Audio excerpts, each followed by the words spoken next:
Hey everybody, it's your girl Purple, the jump seat jet setter. Hey y'all, it's your girl Purple. So yes, I'm sitting in my car because right now this is the quietest place I can find to do this video. My house is doing a bunch of things right now. But, so this video I'm going to talk about non-revving because I've done that a couple of times now.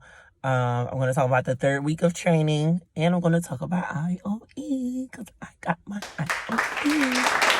All right, first things first. Third week of training. For my airline, most of our training was virtual. First 2 weeks was almost all virtual. We only went into the hangar to take exams and do comp checks and things like that. Other than that, we were virtual. Week 3 is a lot more days in the hangar.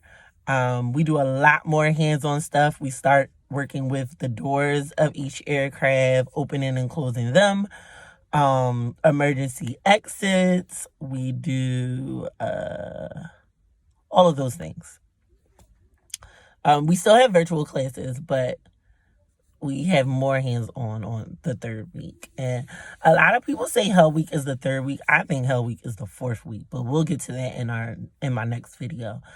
So that's training for the third week. A lot more hangar days, a lot more hands-on stuff. You have to do evacuations and things like that. Non-rev traveling.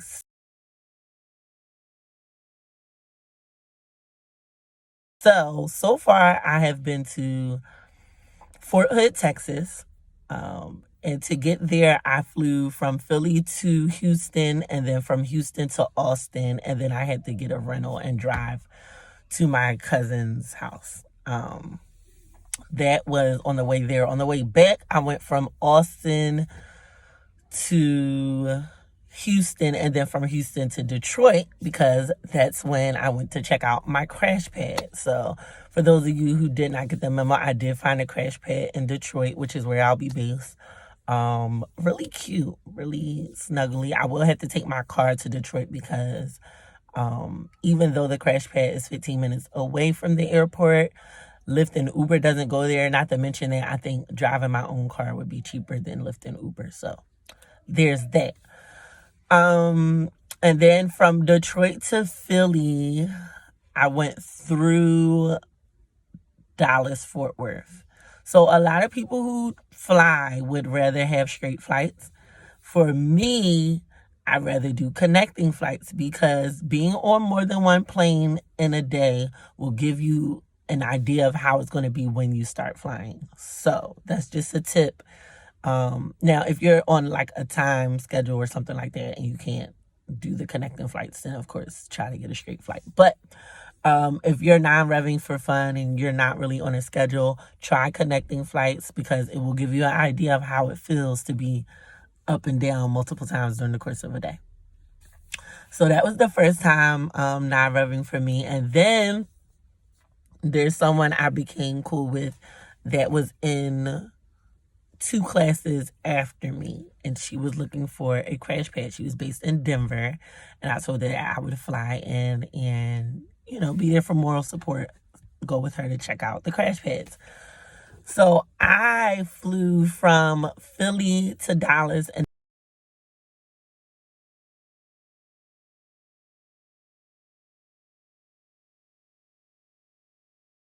I think, and then Chicago to Denver. But when she got to Chicago, her flight was full. Okay, so they downgraded the aircraft in Chicago and started giving out vouchers. So she was like, I'm probably not getting on this flight. So she went from Chicago to Minneapolis and then Minneapolis to Denver. So we met up in Denver probably like around 2 p.m. We took the train to Union Station. The crash pad she was supposed to check out wound up being given to somebody else. So we went to Union Station, we got something to eat, and then we got back on the train. From Detroit, I took a straight flight from Detroit to Philly. She had a connecting flight to Charlotte, and I forget where, but I think she got on both of her flights. She actually made it back to Charlotte before I made it back to Philly. So that was that. I am flying to Hawaii tomorrow, non-rev. So I'm supposed to be going from Philly to Los Angeles and then Los Angeles to Hawaii. So I'm going to tell you guys about that experience on my next video. A few tips on non-revving. So depending on the airline that you have your flight benefits with, I can fly a couple of different airlines as non-rev. So there's a app called Staff Traveler. Comes in handy. So how Staff Traveler works is you put the city that you're leaving from and the city that you're going to and the dates that you're leaving, and it shows you all of the flights from every airline. So it gives you an idea of where you can go, and if you don't make a certain connection, what are your other options? So it definitely comes in handy. For my people in training, I don't think that you will be able to book any non-rev flights until after graduation. Same goes for like your people that you have on your benefits. So your children, your significant other, your friends, whatever. They can't use your benefits until after graduation. Let's talk about IOE. So I received my email with my IOE information on the 29th of September. I graduated, so let's go from graduation. I graduated August 20th. The 29th of September is when I got my, all right, so wait, let's start over. I graduated August 20th. I received my base assignment September 6th.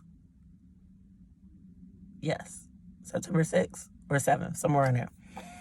I received my EO with my IOE date on September 29th, but I don't actually go on IOE until October 26th. So if you guys are looking for a timeline, now let me tell you that that is my timeline. Everybody does not have the same timeline. I received my IOE, so did people from class 23, 24, and 25 started to get IOE at the same time. Not everybody, because right now they're not going in any kind of specific order. It's really like, yeah, I mean, it's probably a order, but we just don't know what the order is or how they're determining who gets IOE when. But by the time I actually go on IOE, it would have been 2 months and 6 days. So 2 months and a week that I waited to go on IOE. A lot of people don't like that. I'm not too worried about it because I'm currently still working. So there's that. But some people are not working and have been waiting for IOE to start working. I would advise, like I said in a video that I posted on my social media, take a leave to do training if you can. If your job allows you to do leave, take a leave. Do not resign. If you do have to resign, find a part-time job or something after training to hold you over until you start flying. But yeah, that's it for this video. I'm trying to think, am I forgetting anything? I don't think I am. If you guys have any questions, hit me up. Only if it's something that I didn't go over in my videos. If I went over in my videos, I'm probably just going to send you a link and tell you to watch the video. All right, bye.